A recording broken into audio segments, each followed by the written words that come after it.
Okay, this is lecture 9, key space. I added this one about 2 years ago. Oops, because people were crying. Okay, let's talk about key space. So if I gave you one key and one lock, so if I gave you a single key that fit that door, could you unlock it? Yeah, I mean, if you have one key and a lock, you can put it in and no problem at all. Now if I give you 2 keys? The same key, yes. Different keys. One of them's correct. One works, right? One works. So what are our percentage of opening that lock? 50-50. So would you want to bet your valuables on that? Probably not. How about if we went with 3 keys? 3 keys? 3 keys ain't enough? Okay, we'll do 4. About 5. How about 10 keys? Is the 10 keys enough? If you give me 10 keys, I can open the door, I guarantee, in less than a minute. You ever see the Amazing Race episode where they had this whole ring of keys and they had to unlock this whole thing of locks, and it was like, but I bet I can still open it under a minute. How about 50 keys? A little better, but it's still doable. We can still break in here. Might take me some time. So think of a key like a password, and that's, you know, the user account. So I would just have to try 50 different passwords. So it's not going to take me all that long. So 50 is probably not enough. Let's talk about binary for a second. Don't remember to count in binary? Yeah. If you don't, I'm going to give you a refresher. In decimal, we had to worry about 10 numbers, 0 through 9. Y'all agree? When we got to 9, the 9 changes to a 0. Then we increment the next one to become a 10. So then 0 becomes 1, then 2, then 3, 11, 12, 13. And when we get up to 9 again, 19, well, the 9 changes to a 0. We increment the 1 to a 2. And we all over. When we get to 99, well, we change the 9 to a 0, increment up, change that 9 to a 0, increment x, we get 100. Binary, we only have to worry about 2 numbers. 0 and 1. So it starts at 0, we increment 1. Oh, we're at the maximum number now. So the 1 changes to a 0, we increment the next number. Okay? So now we have the 2 right here. Well, so now we can change the 0 to a 1. So this is a 3. Now they're both at their maximum number. So this 1 changes to a 0, we increment this one. That one changes to 0, we increment this one. That's a 4. Then a 5. And a 6. 7. And an 8. And a 9. Okay. This is how computers work. Basically base 2. Because all a computer works on is electricity. It's either on or off. If it's on, it's a 1. If it's off, it's a 0. Okay? And we use a combination of these, like 8 bits make a byte. Then out of those 8 bits, we can form the letter A, for instance. And so on and so forth. Okay? So, if we have 2 to the 1, we have 2 possibilities. 1 or 0. 2 to the 4, I'm sorry, 2 squared would be 4 possibilities.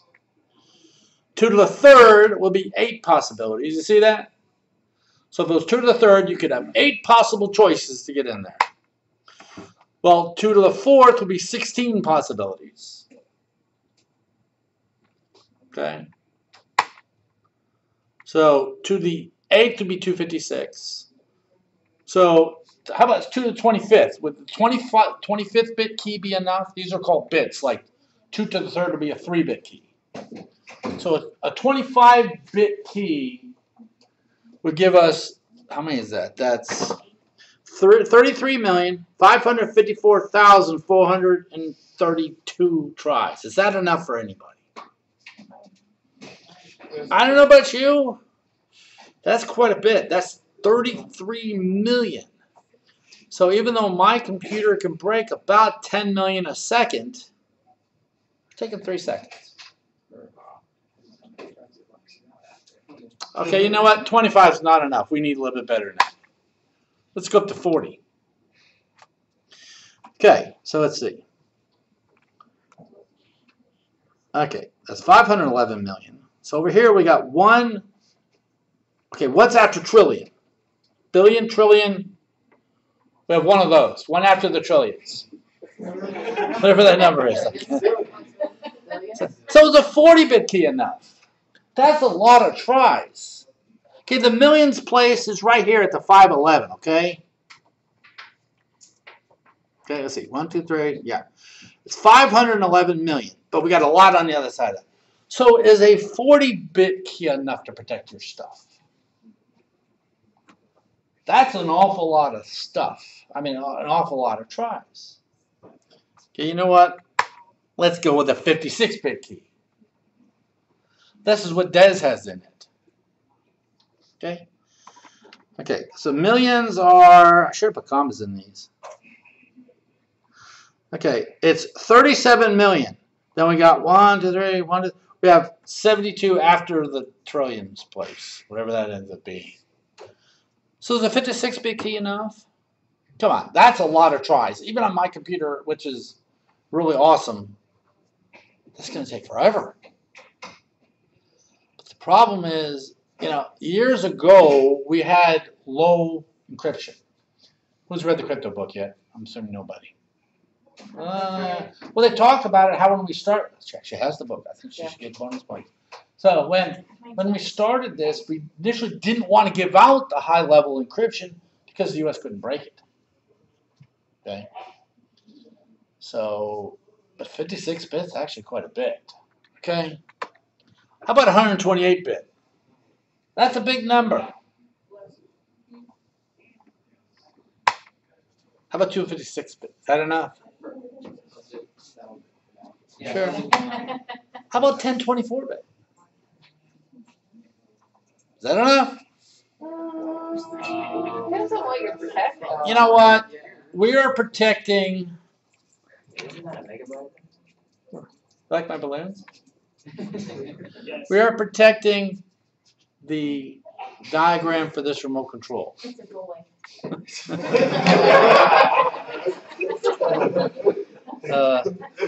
Unlike your cats who haven't decided their gender yet. Did you show them your cake? Oh, I told them about it. You can go get it. You can go get it. It's on my thing. So 1024 is a lot, but we could go 2048. You know what? I wish that was my Let's do 4096. Well, that's not all of it because it goes there and finally there. That's a lot of stuff. So what type of encryption do you think Rose State's using? What level of encryption? 256. That just 56. You think 256? That just 56. There's McCabe. And it's a box if you open it. Okay. Oh, that's That's awesome. Inside of it was a salad. It was a good day. All right. So we're thinking Rose State. We're going to make a note of this. We're going to, here, since people online can't see this. Rose, we're thinking 256, correct? Okay. They want. I mean, do y'all think that's? Let's make this bigger. Okay, we're going to check Rose. We're going to check Google. We're going to check Facebook. What do you think they got? Google, I'm pretty sure it's. It's one of the numbers that I showed you. I would say Google's probably the highest. No, I'm Well, no, second highest. Probably the highest. So you think Google's 2048? I think Facebook's like 56. It probably don't- Yeah.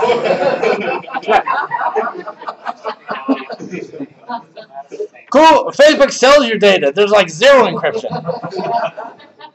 Okay, so we're thinking Rose has more than Facebook, but a lot less than Google. I'm going to put them in the level of encryption. Well, I'm going to show you. Let's see. Let's look here. So 256.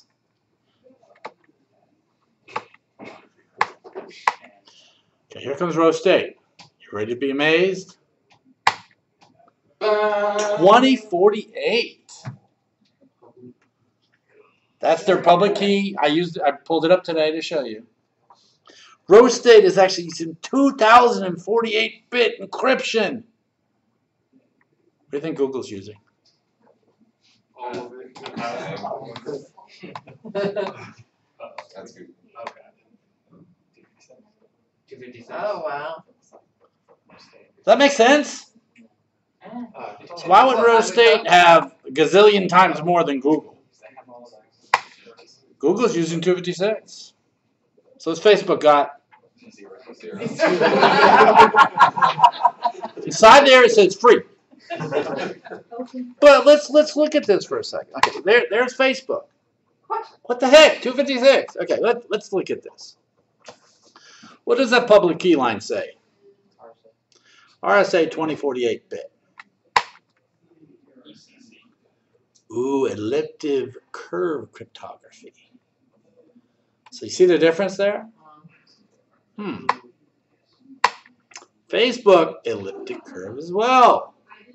So obviously something's going on if the Google is using something that's a quarter the size. Is it a quarter? No, less than, like, I don't know, an eighth the size. So what the heck is this ECC?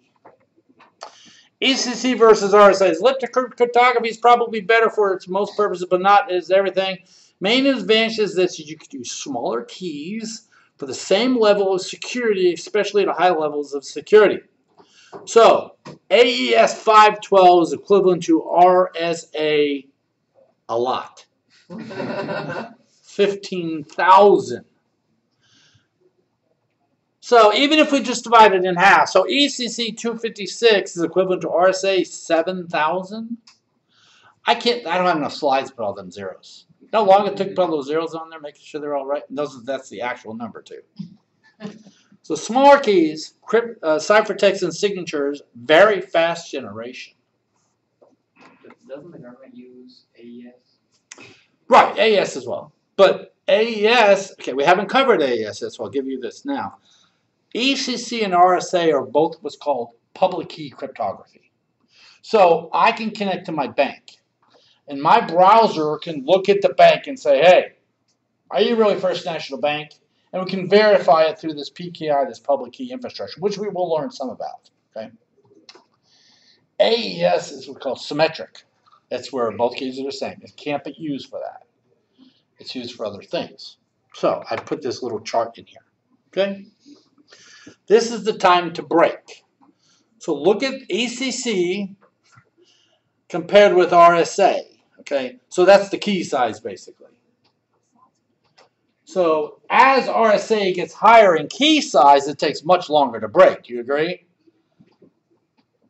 A very minuscule increase in ECC takes forever. So which one's better? ECC. Maybe that's why Google's using it. So sometimes the numbers mislead you. So I got a question. I'm going to add PKI. Kind of important. Should I add a lecture on elliptic curve? Yeah. Do not have one yet. I can put one in there. That's fine. The problem is very math intensive, hence the graph, but I'm thinking of putting in more of a informational lecture, not a actual do a calculation in it. You know what I mean? Yeah. Think that might work? I Because none of us are engineers in here. I'm assuming no one has calculus and all that. And if we're going to have elliptic curve, we would need that. So you think it'll be a benefit, especially, you know, after I showed you the differences in these keys, it'll be kind of cool to know what the heck, why is it so good? You like that idea? Okay. So I'm going to fit them in somewhere during the semester. I don't know where. Somewhere. My advisory committee told me I need to fit in PKI, which is a good idea. Anyway, we cover RSA, which is public key. I'm going to put a little extra together about kind of like that picture on the left. Explain how all that works. So, okay. You okay with that then? I think that's the end of this slide.